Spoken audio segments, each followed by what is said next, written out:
Et voilà, on va débuter donc ce dernier webinaire de l'année 2024, dernier webinaire du Louvain médical que nous allons consacrer à l'hémophilie B.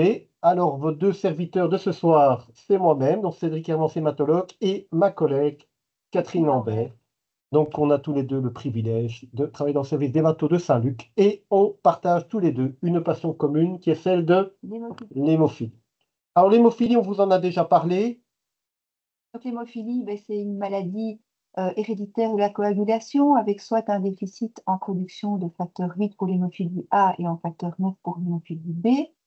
Et c'est une maladie hématologique avec toutefois des répercussions particulières, des saignements qui peuvent se localiser au niveau des tissus mous, mais aussi au niveau du tissu musculosquelettique de façon spontanée ou après une intervention pour les formes moins sévères. Ça, c'est une dia qu'on vous a montré déjà l'autre fois. Et on vous rappelle également la démographie. C'est une maladie rare, mais qui bénéficie d'un statut tout à fait particulier. Et vous comprendrez les raisons dans quelques instants. On estime qu'ils sont quasi 400 000 hémophiles dans le monde, mais où sont-ils et quel type de traitement? Donc, c'est vrai que beaucoup de patients existent, mais malheureusement, une grande proportion d'entre eux n'ont pas accès au diagnostic et surtout au traitement. Donc, 85% de la population mondiale des hémophiles reste encore insuffisamment ou pas du tout traitée.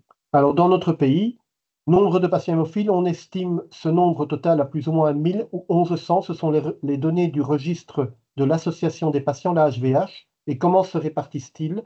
800 hémophiles A, dont on a parlé la dernière fois, et 200 hémophiles B.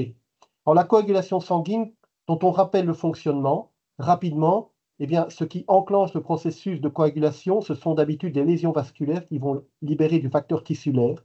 Ce facteur tissulaire, en haut, à droite de la dia, va se lier au facteur 7. Ceci va enclencher le processus et générer de la thrombine. La thrombine, elle permet de convertir le fibrinogène en fibrine, mais cette thrombine, elle contribue surtout à amplifier sa propre formation en faisant intervenir un cycle d'amplification où vous voyez le facteur 11, le facteur 9 et le facteur 8. Et je crois que ce schéma, il a quand même l'avantage majeur de faire bien comprendre que s'il manque un de ces trois facteurs, le 11, le 9 ou le 8, ce processus d'amplification ne se fait pas et la conséquence, Les patients vont saigner. les patients vont saigner et on sait que les hémophiles vont particulièrement saigner dans les muscles et dans les articulations, les tissus où ce fameux facteur tissulaire qui enclenche la coagulation est présent en faible quantité. Alors la principale complication hémorragique de l'hémophilie, c'est ceci.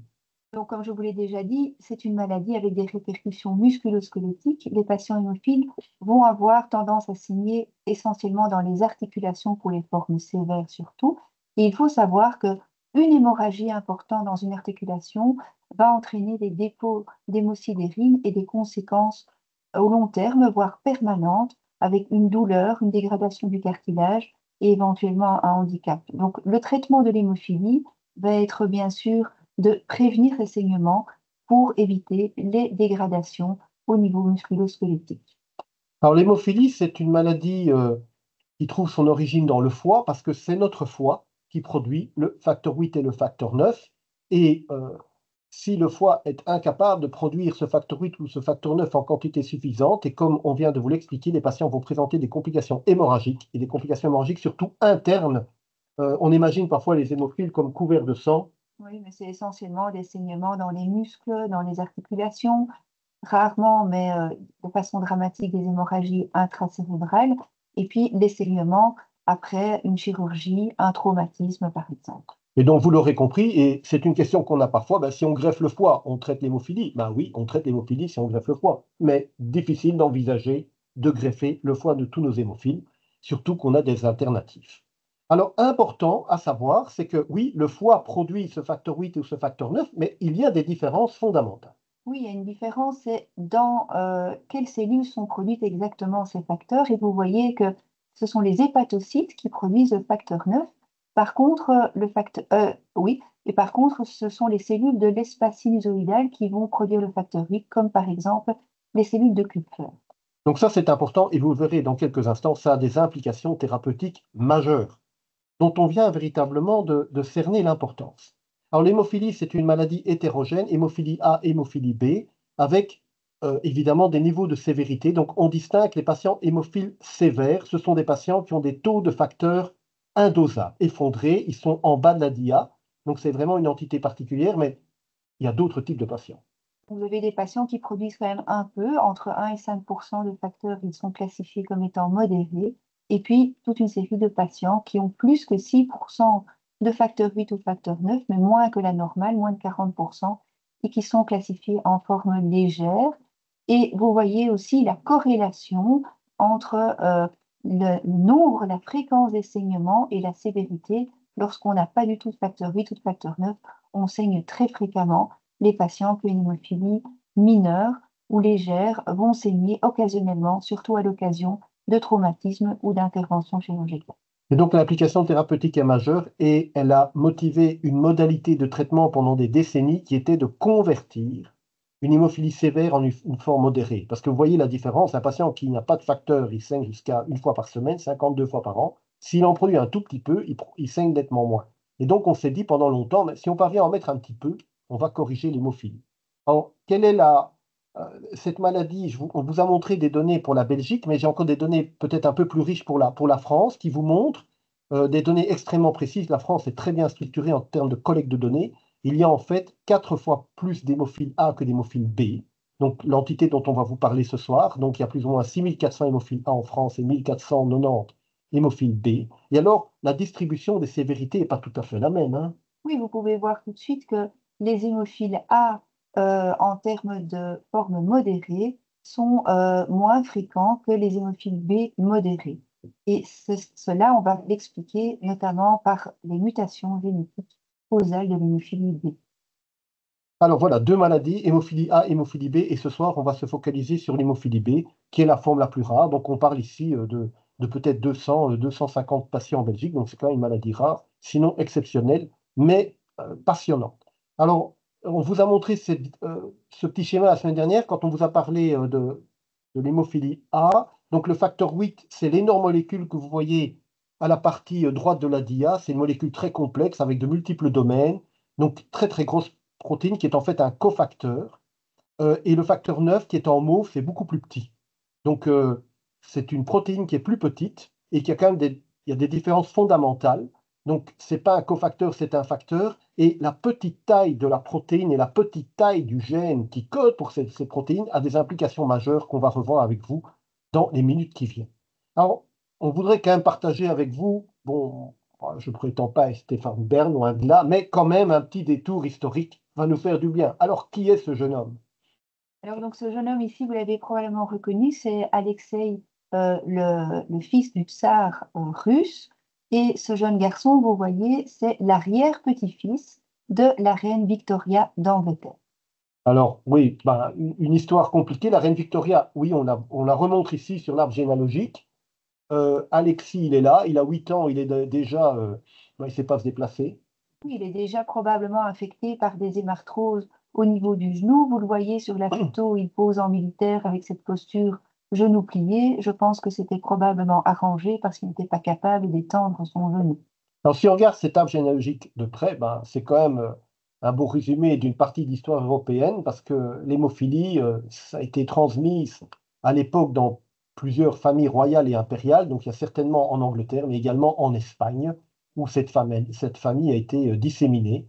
Mais la personne à l'origine de cette maladie, c'est évidemment la reine Victoria. Alors, la reine Victoria, la voilà, avec des articles qui lui ont été consacrés donc qui était conductrice d'une forme particulière d'hémophilie, à savoir l'hémophilie B, et on va vous expliquer comment.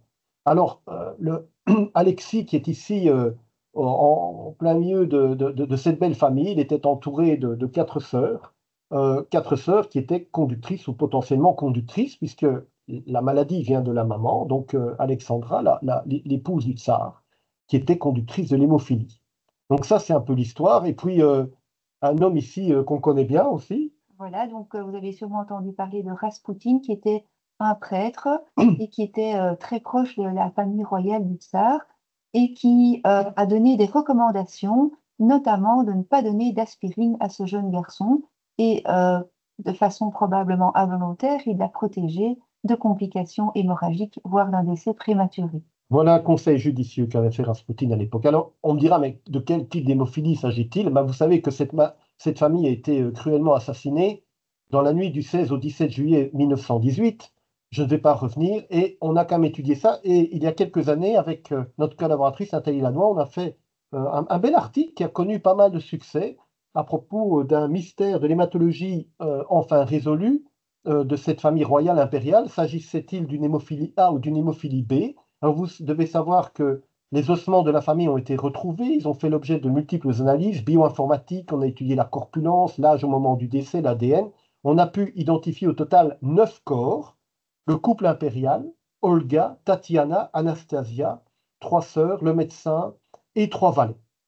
Alors, on a pu également retrouver pas mal de fragments osseux qui ont été brûlés à l'acide sulfurique de 2 corps, une femme de 20 ans et un adolescent d'environ 14 ans, qui était très probablement Alexis, le tsarevitch. Ça, c'était lors de l'identification d'une deuxième tombe en 2007. Alors, il y a une foule d'analyses génétiques qui ont été faites et qui ont pu identifier dans le gène du facteur 9. Le gène du facteur 9 est relativement limité en taille, une mutation ponctuelle au niveau de l'exon 4.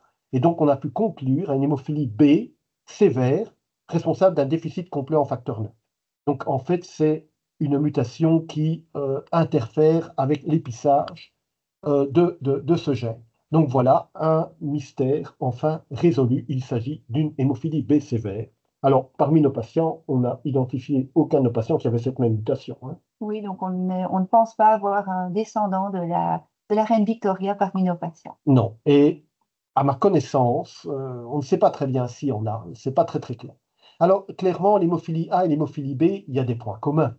Alors oui, donc ce sont deux maladies génétiques liées à l'X. La mutation se trouve donc sur le chromosome X avec un déficit dans une protéine de la coagulation qui va entraîner sur les tests globaux un allongement de la PTT ou du TCA et des saignements répétés. Et vous voyez qu'en termes de saignements, ces patients, s'ils sont atteints d'une forme sévère d'hémophilie A ou B, saignent plus ou moins au même âge, c'est-à-dire quand ils vont commencer à marcher, avec des saignements plus ou moins de la même fréquence. Et pendant très longtemps, le traitement a été basé sur le remplacement de la protéine, le facteur 8 ou le facteur 9 qui était manquant. Donc, pas mal de similitudes.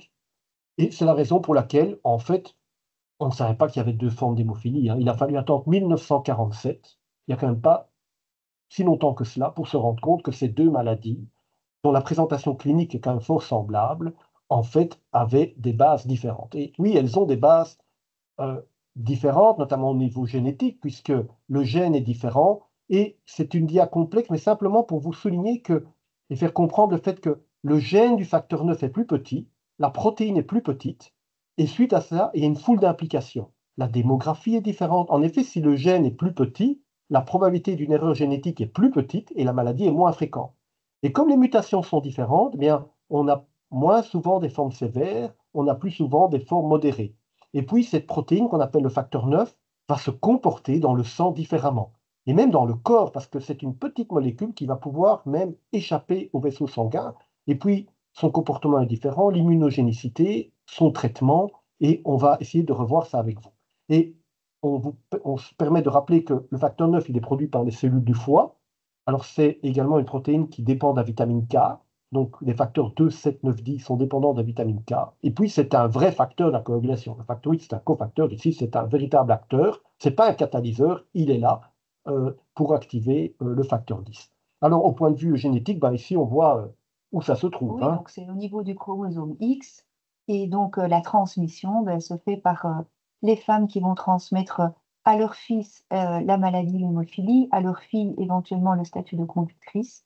Et puis, comme on l'a déjà dit précédemment, certaines femmes également atteintes elles-mêmes de l'hémophilie liée à l'inactivation d'un des deux chromosomes X. Et si on regarde tous nos facteurs de la coagulation, en fait, il n'y a que le 8, il n'y a que le 9 qui sont localisés à l'extrémité du X, ce qui en fait une maladie hémorragique particulière, puisque les autres maladies hémorragiques qui sont liées à des déficits de facteurs, ce sont des maladies autosomiques récessives, parce que les deux parents doivent être porteurs, ce qui en fait des maladies pour la plupart extrêmement rares. Alors, facteur 8, facteur 9, donc le gène du 9 est beaucoup plus petit que le gène du 8. La protéine, c'est 415 acides aminés, rien à voir avec les 2300 du facteur 8, donc molécule beaucoup plus petite.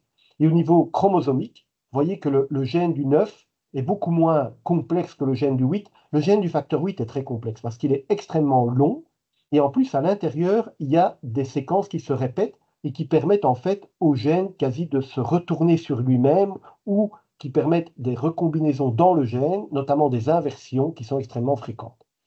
Le gène du facteur 9 est beaucoup plus homogène dans sa structure, je vais dire. Et ceci veut dire qu'en termes de mutation, ben, l'hémophilie B donne surtout des mutations missense, c'est la plupart des cas, qui, pour la plupart des cas, vont donner une hémophilie sévère. C'est d'ailleurs ce qui avait été observé. Non, chez Alexis, on était dans les splice sites. Hein.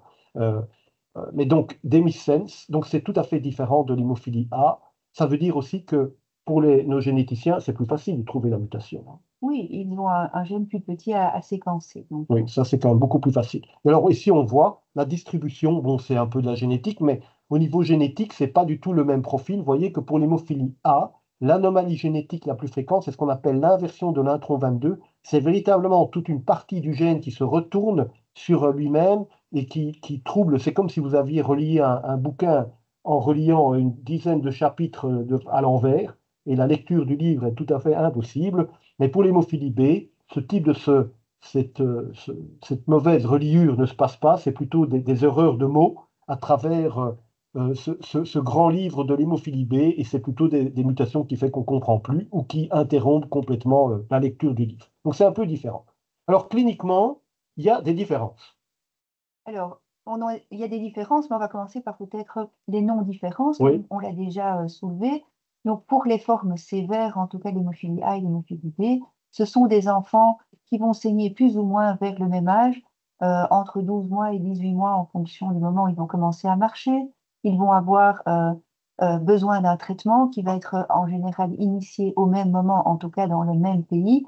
Et le nombre de patients qui bénéficient d'un traitement préventif de la prophylaxie est également similaire.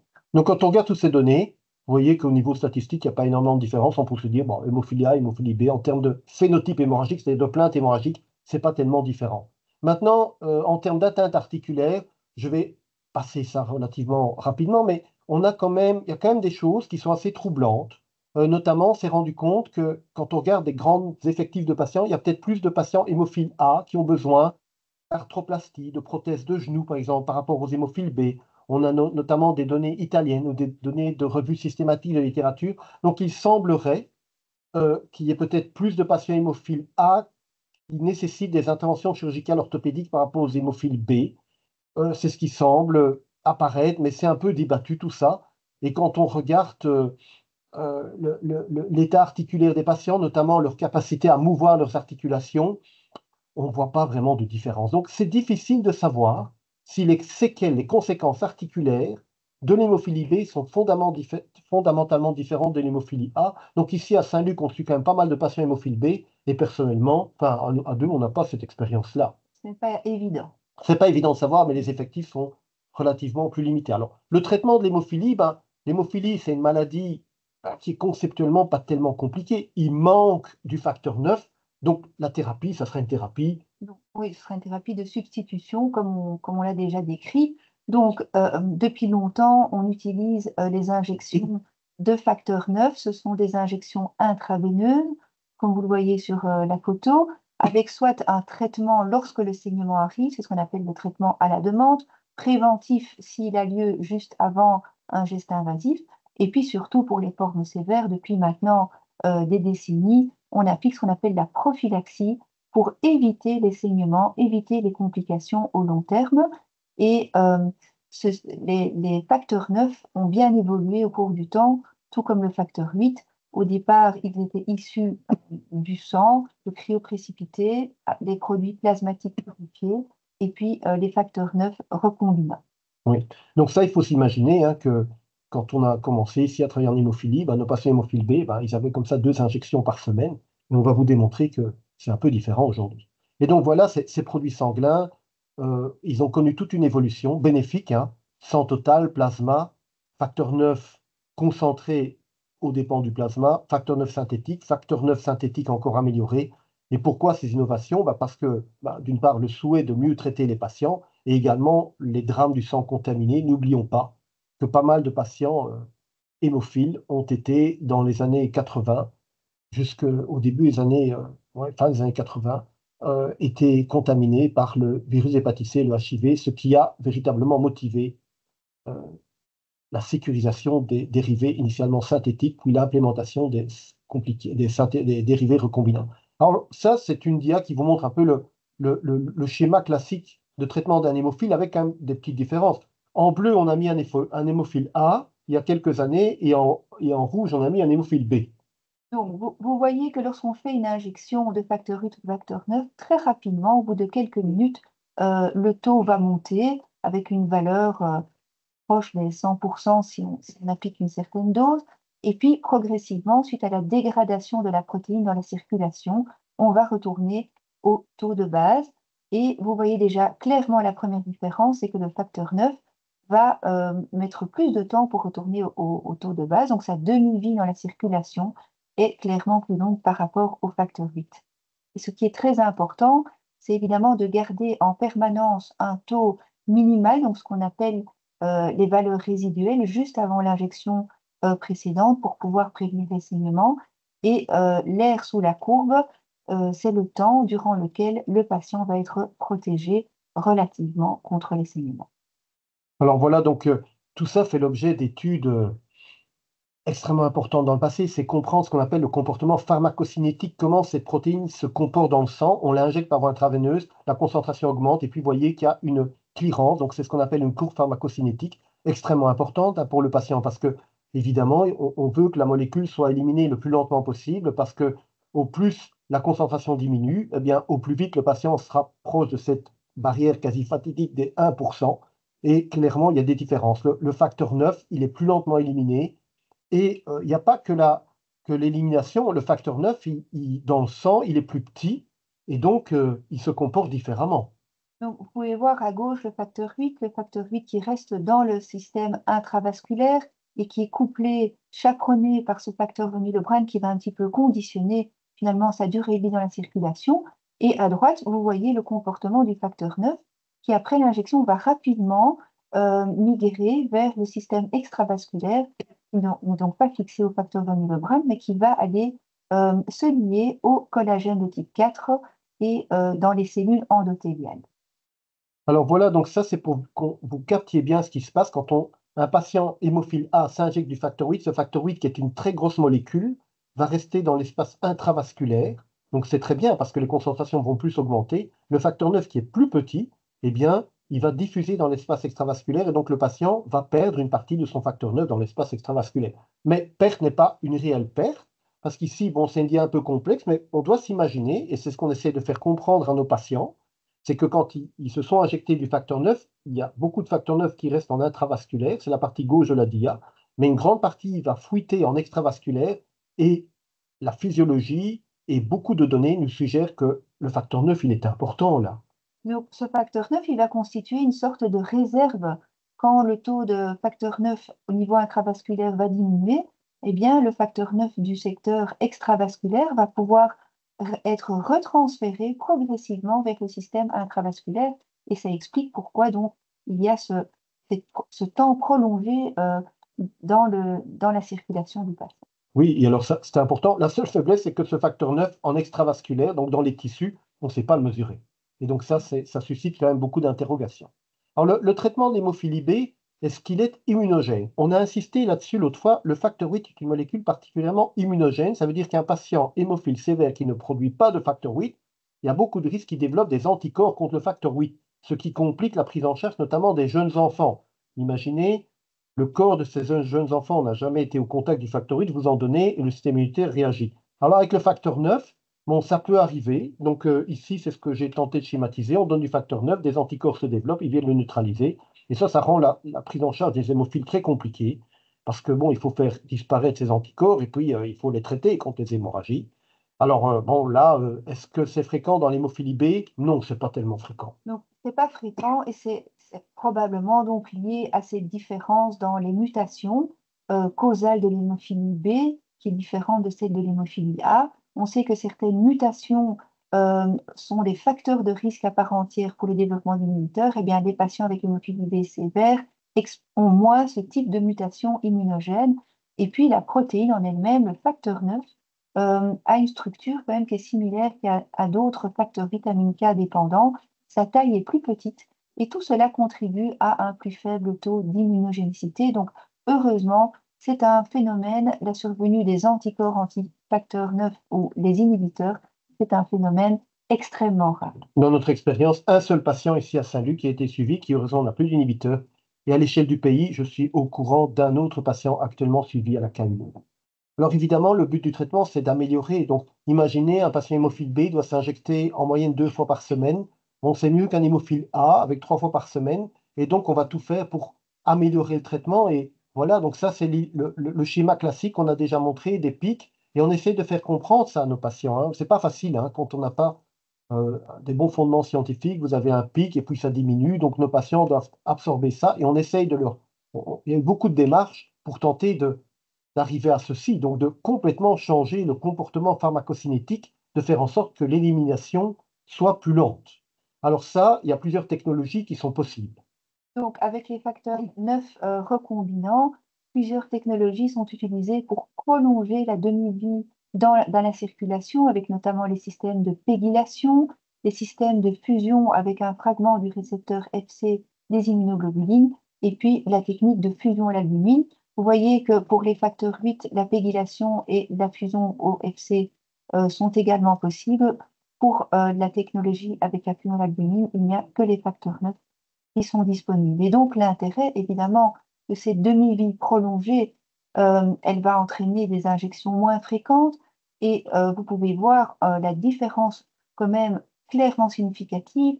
Pour le facteur 8, on a pu améliorer les choses de 1,5 fois plus ou moins en termes de durée de vie, mais pour le facteur 9, 4 à 5 fois. Donc, ça veut dire aussi 4 fois moins d'injections, avec aussi des périodes de protection plus longues, on va viser des taux résiduels plus élevés, et donc pour le patient, moins d'injections, ça signifie un fardeau moins important, une meilleure adhérence, et pour les petits-enfants, c'est quand même également une avancée majeure. Donc il est clair que si on peut allonger la demi-vie d'un facteur 4 à 5, c'est formidable. Donc ça, c'est les technologies. Donc il y a 3 technologies. Ce pas des technologies qui sont propres à l'hémophilie, hein. Donc il y a plein de molécules utilisées actuellement, des molécules obtenues par biotechnologie qu'on modifie par fusion au fragment Fc des immunoglobulines, fusion à l'albumine ou pégylation. La pégylation est un processus peut-être moins naturel, hein. Il n'y a pas de PEG dans le corps, hein. L'albumine, le fragment Fc, ce sont des processus qui sont des processus physiologiques. C'est ainsi que l'albumine, c'est ainsi que l'immunoglobuline dispose d'une longue demi-vie dans notre corps. Et ici, on met simplement ces mécanismes à profit pour augmenter, majorer la demi-vie du facteur 9. Alors voilà, ici, de façon un peu, je ne vais pas m'attarder là-dessus, mais simplement pour vous montrer qu'en appliquant ces diverses technologies, on a pu allonger de façon significative la demi-vie du facteur 9, mais quand même avec des différences importantes. Ce n'est pas tout à fait le même comportement.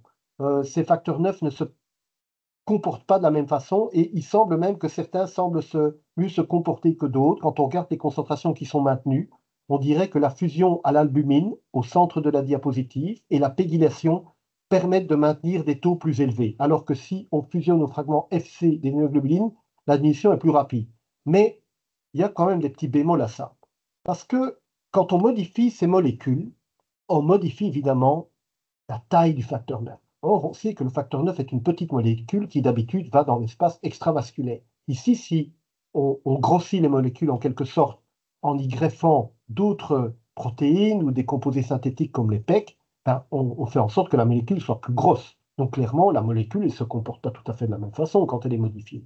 Elle ne va pas se comporter de la même façon en termes de distribution et en termes de durée d'élimination, et aussi le volume qui va devoir être injecté par kilo de poids corporel va être différent. Alors peut-être que pour les adultes, ce n'est pas critique, mais pour des plus petits enfants, ça aura également un impact. Et donc il y a un impact quand même ici, ce qu'on appelle le facteur 9 FC.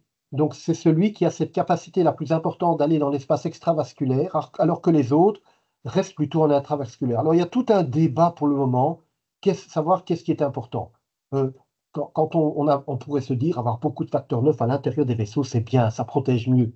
D'autres diront, ben non, c'est bien d'avoir du facteur 9 à l'extérieur des vaisseaux. Donc clairement, en fonction de la technologie utilisée, on voit qu'on va influencer ce qu'on appelle le volume de distribution.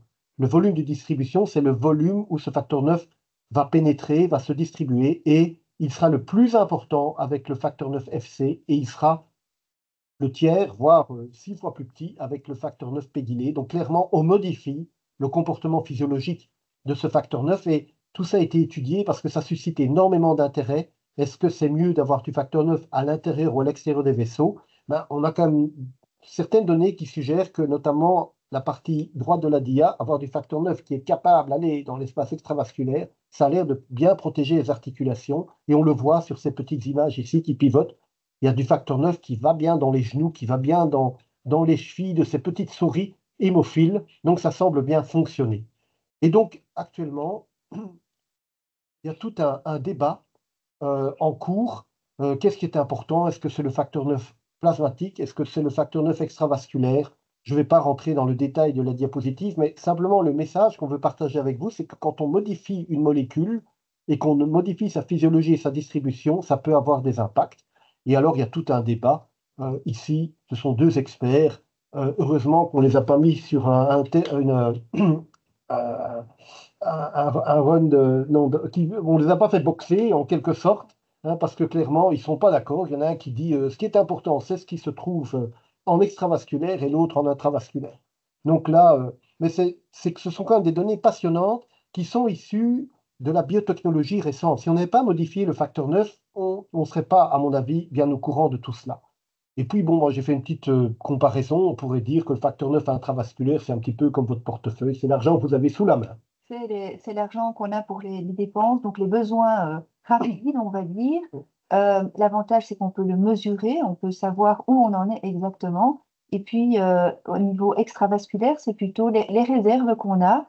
C'est parfois difficile de savoir quand vous achetez des stock options, vous ne savez pas toujours ce que ça va vous rapporter sur le long terme. Et donc, quand vous en avez besoin, quand le corps en a besoin, eh bien, on peut récupérer une activité protectrice pour les saignements. Voilà, petite comparaison. Je ne sais pas si elle est valide scientifiquement. C'est donc la réserve extravasculaire de facteur 9.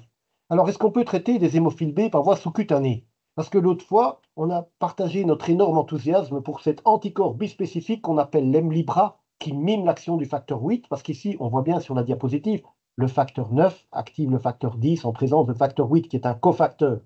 Donc là, on pouvait le remplacer par un anticorps bispécifique. Voilà, mais malheureusement, ceci n'est pas valable pour le facteur 9, qui est un facteur de la coagulation. Donc, cette technologie qui est disponible pour l'hémophilie A, facile à utiliser par voie sous-cutanée avec une très longue demi-vie chez les patients avec ou sans inhibiteur, malheureusement, elle ne s'applique pas pour les patients atteints d'hémophilie B parce qu'il y a un déficit en facteur 9. Voilà, donc ça, désolé, et ceux qui voudraient développer ça, ben, je crois qu'ils vont tomber sur un os. Ça ne va pas être possible parce que le facteur 9 est un facteur et pas un cofacteur.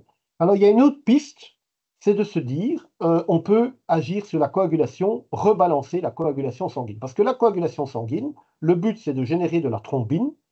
Bon, je sais que j'ai pas, probablement pas beaucoup d'étudiants avec nous ce soir, mais moi, je dis toujours, si vous oubliez toute la cascade de la coagulation, au moins retenez ceci.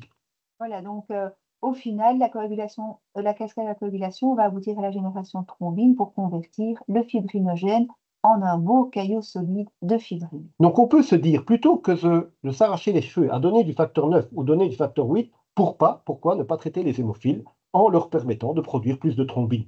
Ben oui, parce qu'en fin de compte, que ça arrive par le 9 ou le 8 ou d'une autre façon, ça a peu d'importance. Et on sait que la thrombine, elle est tellement importante.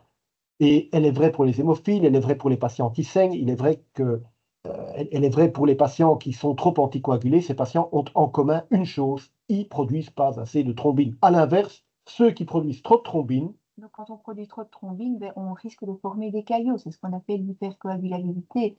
Et donc, en fait, tout va résider dans cet équilibre, dans la production suffisante de thrombine pour protéger contre les saignements et pas excessive pour éviter l'hypercoagulabilité, la thrombophilie et la formation de caillots. Quoique la thrombine, c'est bien, mais la mesurer, on peut le faire au labo, hein, mais c'est compliqué. On peut le faire ici à Saint-Luc parce qu'on a un labo qui a les compétences pour le faire, mais c'est difficile.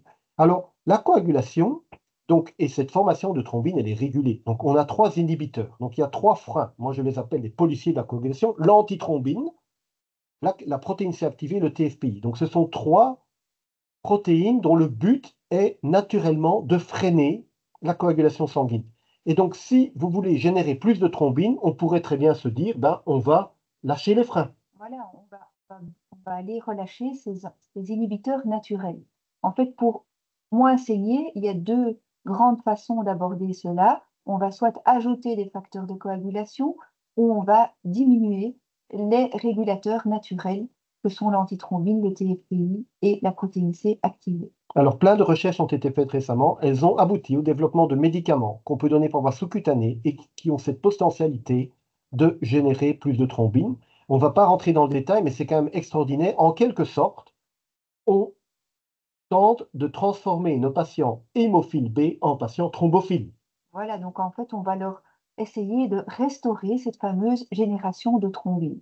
Maintenant, la difficulté avec des mécanismes très différents, c'est de pouvoir mesurer à quel point on restaure cette génération de thrombine et surtout de ne pas dépasser un certain seuil difficile à évoluer pour ne pas avoir les complications thromboemboliques liées à cette génération excessive éventuellement de thrombine. Et alors, les approches sont extraordinaires, hein. Donc, une des premières approches consiste à empêcher le foie de produire de l'antithrombine.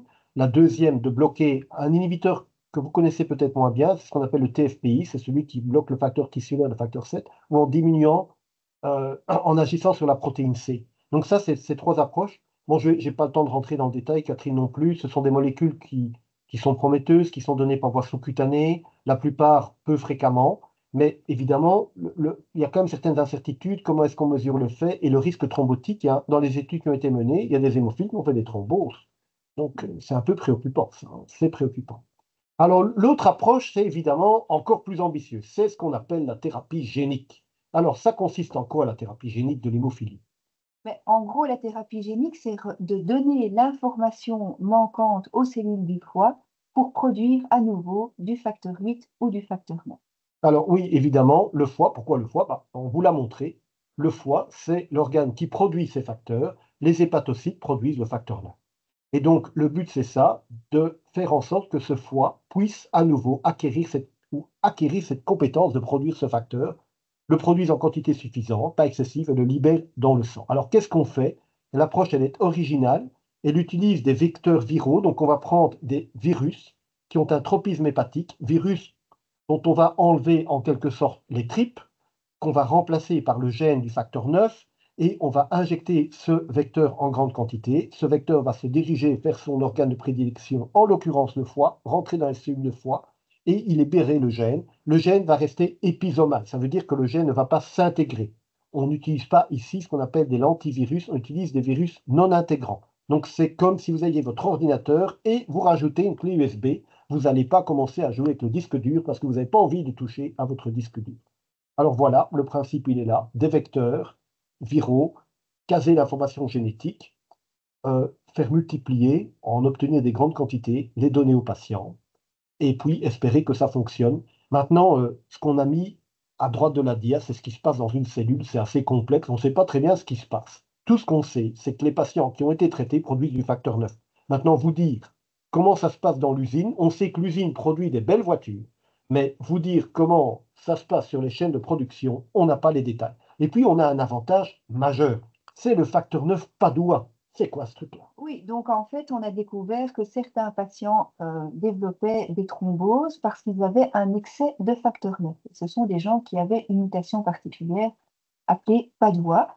Et donc, l'information génétique que l'on va amener dans la thérapie génique va utiliser ce facteur 9 Padua pour permettre de produire davantage de facteur 9. Donc ça, c'est vraiment l'intérêt de cette découverte avec la nouvelle version de la thérapie génique. Donc un super facteur 9 qui rend, c'est quand même extraordinaire, comme quoi la thrombophilie peut aider l'hémophilie. On a trouvé, c'était une famille à Padoue, ils se faisaient tous des thromboses et quelqu'un un jour dosait le facteur 9, il est tombé sur des taux que vous n'avez jamais vus, 700%, 800%, et puis on a mis ça à profit dans la thérapie génique. Et puis ici, on a le cas d'un de nos patients, passionnant ce patient.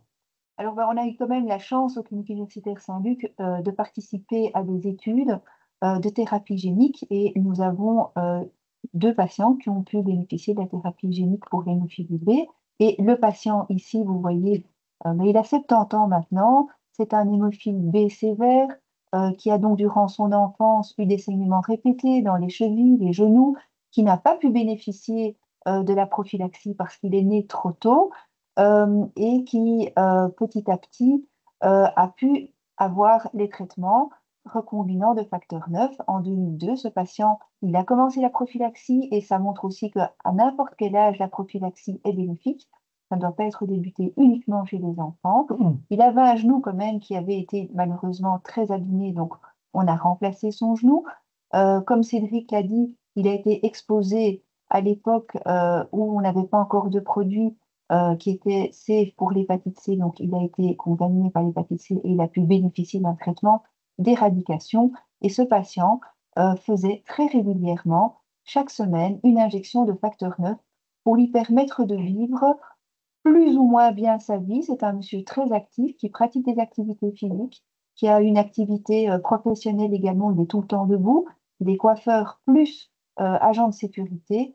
Et donc, ce patient très dynamique, très volontaire, a souhaité participer à l'étude de thérapie génique qu'on lui a proposée en 2019. 2019. 2019.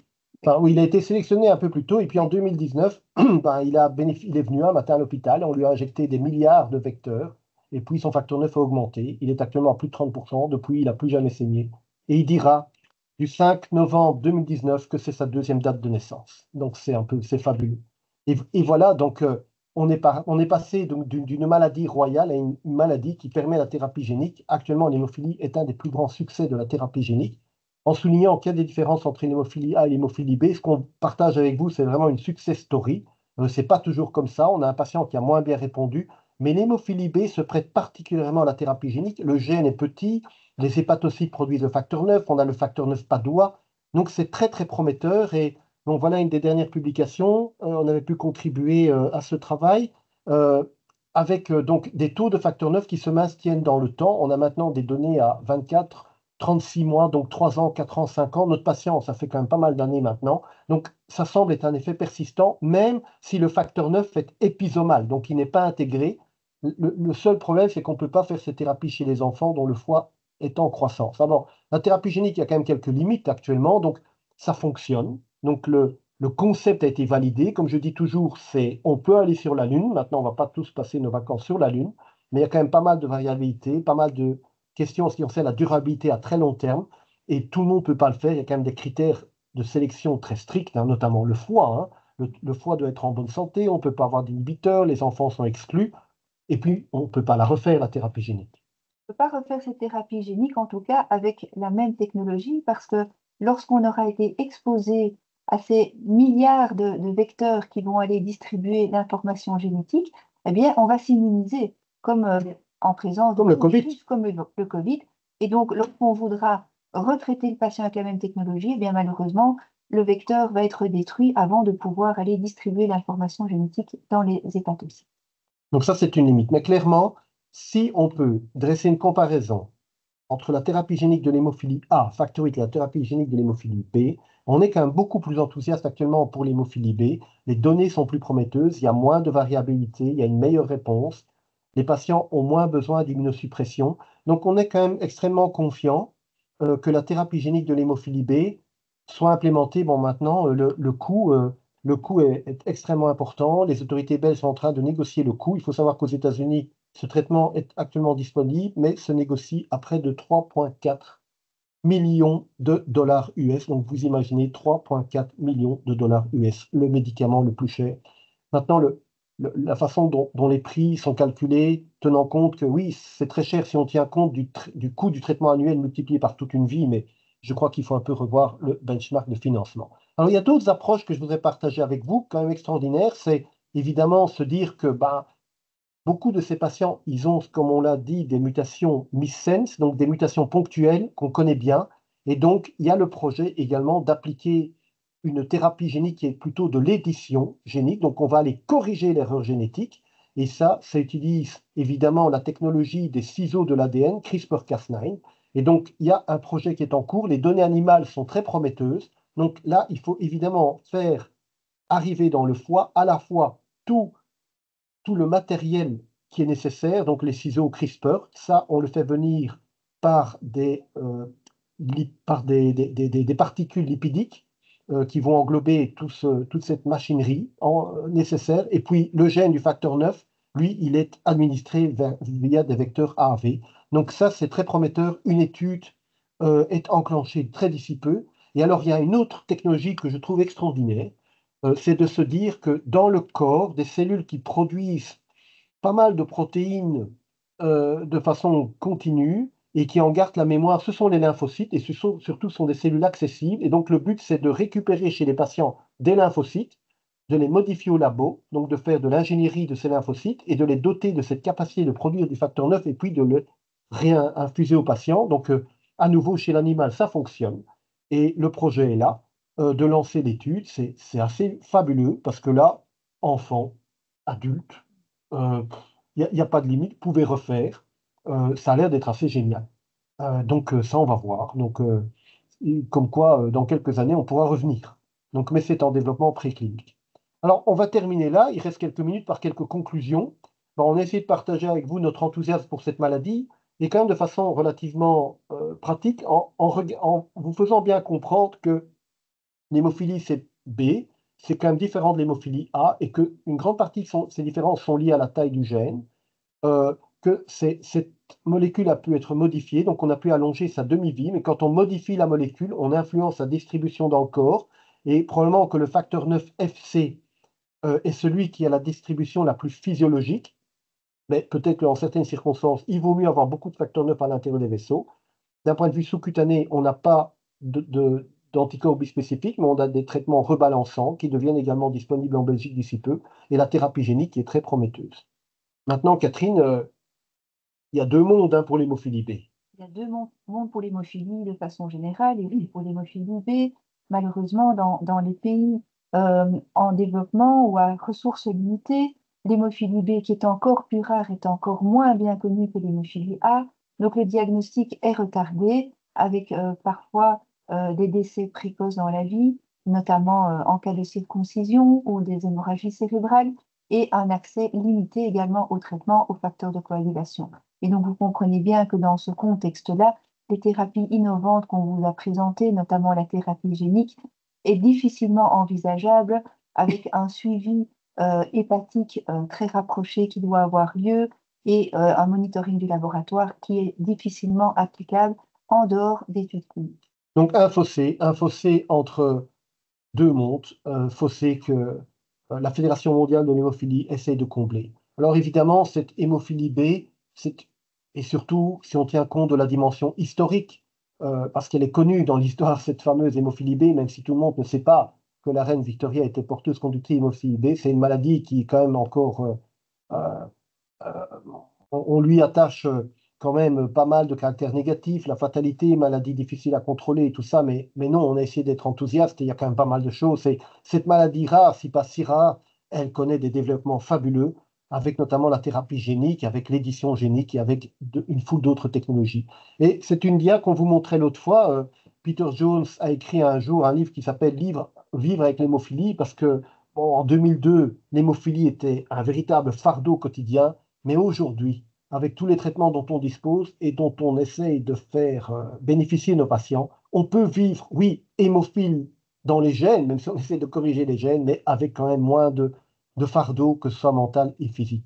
Et alors, il y a un point important quand même que je voudrais partager avec vous, c'est que, et ça, c'est pas propre à l'hémophilie, c'est propre à de nombreuses maladies, on réalise des progrès considérables. Et donc, on améliore, et si on parle d'hémophilie, on parvient à notamment faire en sorte que les patients hémophiles ne saignent plus. Mais c'est certes un bénéfice majeur pour les patients, mais il n'y a pas que ça qui évolue pour les patients. Leur qualité de vie, leur impact personnel, mental, leur activité de tous les jours est fondamentalement modifiée par ça. Oui, donc c'est vraiment le but d'arriver à une vie finalement normale où on ne va plus s'embarrasser de savoir si on risque de saigner ou même du traitement que l'on doit administrer. Et donc la qualité de vie aujourd'hui, elle est étudiée en profondeur sur le plan personnel, mais aussi sur le plan émotionnel, sur le plan d'épanouissement professionnel et familial. Donc c'est tout ce qu'on souhaite en tout cas à nos patients, c'est d'arriver en tout cas à se libérer de ce fardeau et d'atteindre une qualité de vie considérée comparable à la population non hémophile. Le seul problème, c'est de comment évaluer. Sur ces diapositives, on a listé une vingtaine de questionnaires qui permettent d'évaluer ça. Mais vous imaginez la complexité, on ne peut pas demander à nos patients de remplir 20 questionnaires.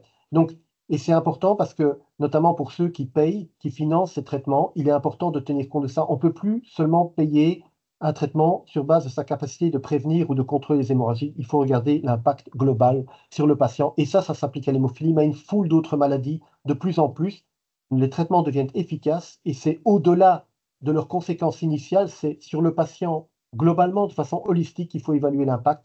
Et ça, on doit tous le faire. Et il faut des compétences multiples pour le faire. Donc, on va s'arrêter ici en remerciant notre soutien, la société Sobi, qui a permis l'organisation de cette webinaire. Euh, un grand merci parce que c'était pas gagné de pouvoir les organiser. On a pu le faire et vous étiez encore nombreux à assister ce soir. On s'en félicite et on espère que ça vous a plu. Alors ici, l'accréditation. Alors, c'est une donnée importante en ce qui vous concerne. Donc, on vous invite à scanner ce QR code et vous trouverez toutes les infos pertinentes. Et Isabelle est à côté de moi pour vous coller dans le chat. OK, on va le faire maintenant. On va vous coller les informations pour ceux et celles qui auraient des difficultés. Attention, pas de... Voilà, on va copier ça dans le chat. Ça, c'est toutes les... Mais vous savez que si vous avez un souci, donc on va dans la conversation, on peut le taper là. Taper, on va le mettre là. Voilà, coller. Et on vous l'envoie. Voilà, donc ça, c'est le lien qui vous permet d'obtenir l'accréditation. Si vous avez des difficultés pratiques pour obtenir cette accréditation ou vous n'êtes pas parvenu à faire la photo ici, vous envoyez un petit message à Isabelle Istas. Et voilà, donc ça termine cet exposé. Alors, je ne sais pas si vous avez des questions à propos de ce sujet spécifique. On va aller voir, Isabelle, elles sont où ça? Dans conversation, dans QR code? Dans conversation, est-ce qu'il y a des questions? Ah voilà, question qui nous vient. Comment on qualifie les carences entre 40 et 50%? Ma question pertinente parce que théoriquement, l'hémophilie, on a dit que c'était plus ou moins jusque 40%, mais moi je dirais que à 50%, on est plus rassuré. Quelqu'un qui a un facteur 9, mais vous n'en trouverez pas beaucoup, hein, d'avoir 42, 43%, c'est quand même pas tout à fait normal d'avoir 42, 43%. Donc, on n'hésitera peut-être pas à qualifier cette personne d'hémophile, mais on dira que cette personne a une hémophilie dite mineure, même si on n'aime pas ce qualificatif. Ça veut dire que dans la vie de tous les jours, il n'y aura pas de souci. Mais en cas d'opération, d'accident, d'extraction dentaire, là, évidemment, il va falloir s'en préoccuper et il faudra évidemment prendre des mesures. Alors, est-ce qu'il y a d'autres questions? Je regarde dans les questions-réponses. Non, n'hésitez pas à les poser, vos questions. Non, je n'en vois pas ici. Questions-réponses, je ne vois pas.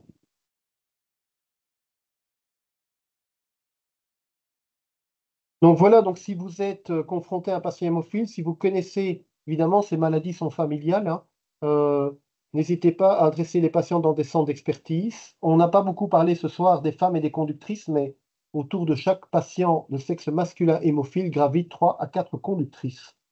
Et ces conductrices, elles méritent toute notre attention, d'autant plus qu'un certain nombre d'entre elles ont un déficit. Donc, et on en connaît. Et on suit même une jeune dame qui est hémophile B sévère, donc il n'y a pas du tout de facteur 9. Vous allez me dire, mais c'est pas possible. Mais oui, parce qu'elle a eu la malchance de mettre au repos tout ce qu'elle avait comme potentiel bon X. Donc ça arrive. C'est des scénarios un peu exceptionnels. Donc je ne vois plus de questions. Donc, donc oui, alors encore une petite information pratique ici. Donc l'enregistrement de ce webinaire sera disponible sur LinkedIn, comme le précédent. Et peut-être une petite question ici. Le dépistage anténatal est-il possible? Oui, c'est tout à fait possible. Donc le plus important, c'est d'identifier les femmes qui sont conductrices ou porteuses, parce que dans les familles, on peut les identifier.